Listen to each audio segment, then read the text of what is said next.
வணக்கம் நேயர்களே, எல்லோரும் எப்படி இருக்கீங்க? நல்லா இருக்கீங்களா? ரொம்ப சந்தோஷம், மகிழ்ச்சி. ஆமாம், மாத ராசி பலன்கள் நமக்கு ஒரு விழிப்புணர்வை ஏற்படுத்தும். இந்த மாதம் என்ன செய்யலாம், என்ன செய்யக்கூடாது அப்படிங்கிறத ஒரு அவேர்னஸ் ப்ரோக்ராமாக தான் நம்மளுடைய சேனல் வாயிலாக கொடுத்துக்கிட்டு இருக்கோம். இப்போ பிப்ரவரி மாதத்தை எடுத்துக்கொண்டீர்கள் என்ன, சூரிய பகவான் தான் மாத கிரகத்தினுடைய தலைவர். அப்போ சூரிய பகவான் மகர ராசியிலே தை மாதத்திலே இருக்கிறார். அப்போ அந்த மகர ராசி தை மாதத்தில் இருக்கிற பொழுது கிட்டத்தட்ட 6 நாட்கள் போன மாதத்தில் இருப்பார், இந்த மாதம் முழுவதும் இருக்கிறார். அப்போ தை மாதத்தில் சூரிய பகவான் மகர சங்கராந்தி உத்தராயணம் பிறந்திருக்கு. இப்போ உத்தராயணத்தில் தொடக்கத்திலேயே பார்த்திங்கன்னா பிப்ரவரி மாதம் வந்துக்கிட்டே இருக்கும். இந்த பிப்ரவரி மாதத்தில் எடுத்துக்கிட்டிங்கன்னா சிறப்பு என்ன அப்படின்னா, சூரியன் சனி நின்ற வீட்டிற்கு 11இல் சூரியன் வருகின்ற பொழுது தொழில்களில் ஒரு மாற்றங்கள் ஏற்படும், உலகத்திற்கு ஒரு பெரிய நன்மைகள்லாம் ஏற்படும். ஆனால் அதே நேரத்தில் 4-5 கிரகங்கள் வருகின்ற பொழுது அவைகள் 5 கிரகங்கள் வருகின்ற பொழுது ரொம்ப கவனமாக இருக்கணும். அதனால் இந்த மாத ராசி பலன்களில் 12 ராசினருக்கும் நான் இங்கே சொல்ல போகிறேன். ஆனால் ஒவ்வொருவருக்கும் தனித்தனியான முறைகளை எல்லாம் உணர்ந்து கிரகங்களை எல்லாம் வரிசைப்படுத்தி சொல்ல போகிறேன். மாதத்தில் முற்பகுதி பிற்பகுதி எல்லாம் சொல்ல போகிறேன். இதற்கு பின்பகுதியிலேயே உங்களுக்கு இடையில பரிகாரங்கள்லாம் நான் சொல்லிடுவேன். நேயர்களே, இதை நீங்கள் தொடர்ந்து பாருங்கள். நன்றி, வணக்கம்.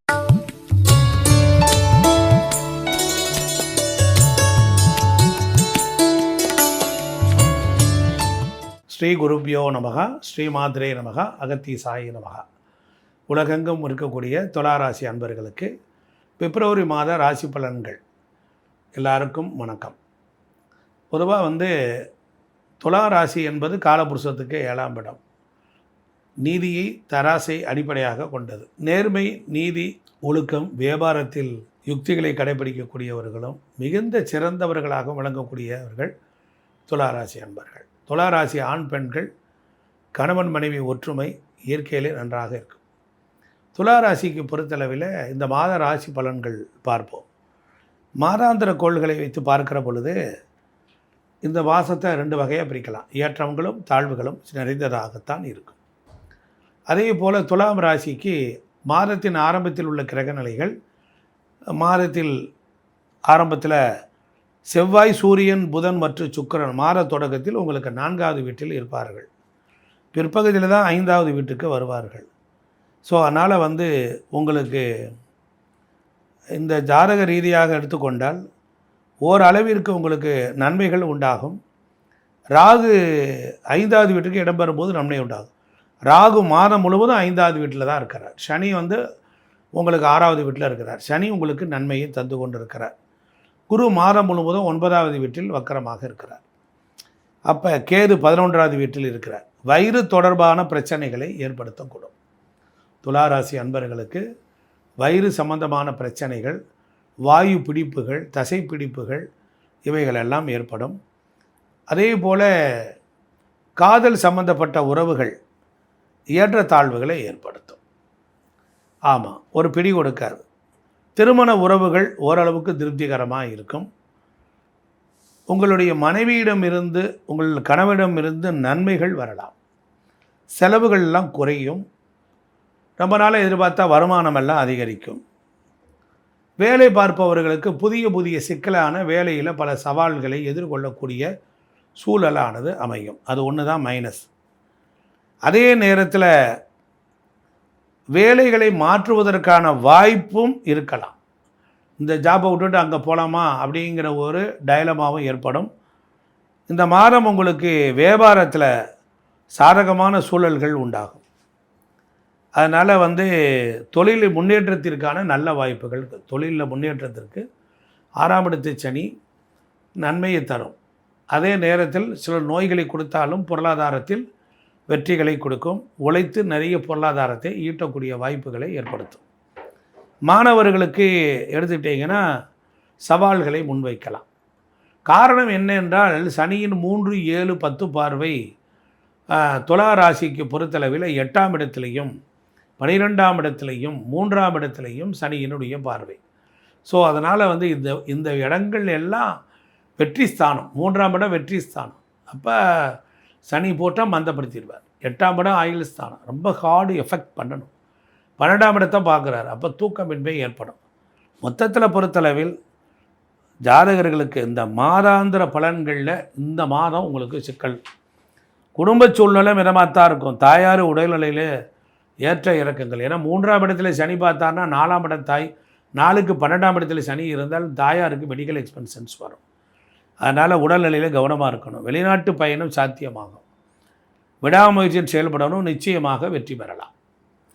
அதே போல் உயர்கல்வி பயிலக்கூடிய மாணவர்கள் சிறந்த முறையில் வெற்றியை பெறுவதற்கான வாய்ப்பை பெறலாம். வெளிநாடுகளை சென்று படிப்பதற்கேற்ற ஒரு சூழல் அமையும். காதல் தொடரும்.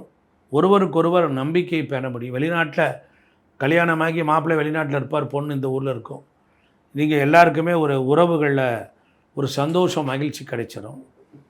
இருவருக்கும் இடையே பெரிய சண்டைகள் எதுவும் இல்லை என்பதை நீங்கள் புரிந்துகிட்டால் போதும். அதுபோல் கவனம் செலுத்த வேண்டியது சில உடல்நலம் தொடர்பான செலவுகள் ஏற்படும். இல்லைனால் இந்த மாதம் உங்களை பொருளாதார ரீதியாக வலிமையாக்கும் மாதமாக இருக்கும்.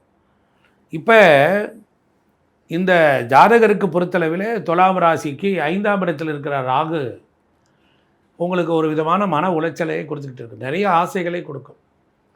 உறவுகள் வகைகளிலும் கவனமாக இருக்கணும். அப்போ உங்கள்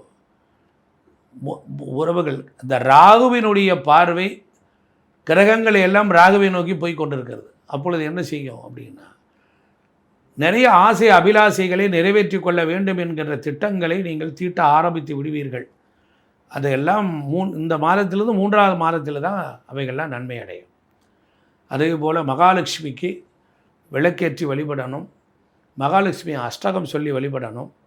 பிரதோஷத்துக்கு போய் நீங்கள் எல்லாரும் கரும்புச்சாறு வாங்கி கொடுக்கலாம்.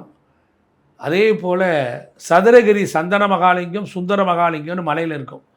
ஒரு முறையாவது அங்கே போயிட்டு வந்தீங்கன்னா ரொம்ப நன்மையை உண்டாக்கும்.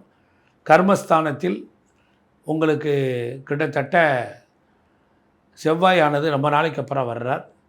கண்டிப்பாக உங்களுக்கு பூமி, நிலம், வீடு, வாசல் இவைகளை கண்டிப்பாக தராமல் போக மாட்டார்.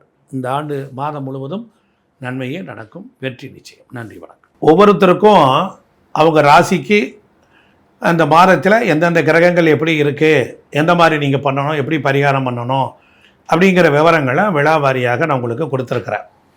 இருந்தாலும் ஒவ்வொரு ராசிக்கு எடுத்துக்கிட்டால், மேசத்துக்கு எடுத்துக்கிட்டாலும் சரி, வந்த ராசி எடுத்துக்கிட்டாலும் சூரியன் 10ஆம் இடத்தில் கர்மஸ்தானத்தில் வரனால பித்ருக்கள் வழிபாடு செய்யணும். அதே போல் மூதாதையர்கள் வணங்கி வழிபட்ட கோவில்கள், அதுவே பித்ரு வழிபாடு ஒன்று. அதே போல் நீங்கள் வேலை பார்க்குற இடத்தில் அருகில் இருக்கக்கூடிய சிவாலயங்கள், அந்த கோவில்களையும் நீங்கள் வணங்கி வழிபட வேண்டும். வேலை, அதாவது இந்த மாதம் முழுவதிலையும் ஒவ்வொருவரும் ஒவ்வொரு ராசிக்காரர்கள், இப்போ மேச ராசினா செவ்வாய்க்கிழமை, அது செவ்வாய் அதிபதி. ரிஷபம்னா சுக்கிரன், நல்லா கவனிச்சுக்கணும். மிதுனம்னா புதன்கிழமை, கடகம்னா சந்திரன் திங்கட்கிழமை, இப்போ சூரிய பகவான்னா ஞாயிற்றுக்கிழமை.